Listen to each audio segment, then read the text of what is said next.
Ma'am doctor Praneetha ఇప్పుడు 498 case వేయొచ్చా? See definitely most of the people నిన్న నోటీస్ చేశారు ఆ వీడియో. మామగారు ఆ అమ్మాయిని లాక్కొని రావడం జుట్టు పట్టుకొని ఇంట్లో నుంచి.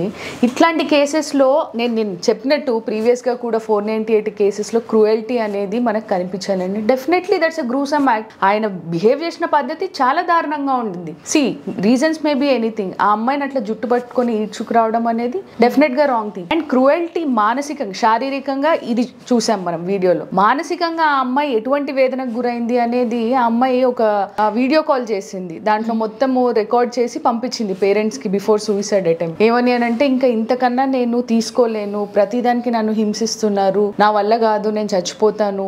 ఆల్దో నేను ప్రేమించి నేను వివాహం చేసుకున్నా కానీ, లవ్ మ్యారేజ్ అయినా కానీ నేను సర్వైవ్ అవ్వలేకపోతున్నాను ఇక్కడ అనేది చెప్పడం జరిగింది. డెఫినెట్లీ 498 కేసులో ఏవైతే ఇంగ్రీడియంట్స్ ఉన్నాయో, క్రూయల్టీ అనేది, హెరాస్మెంట్ అనేది, ఇంటెన్షన్ అనేది, ఈ కేసులో ఇవన్నీ ఉన్నాయి కాబట్టి వాళ్ళపైన 498 కేసు డెఫినెట్గా రేజ్ చేయొచ్చు.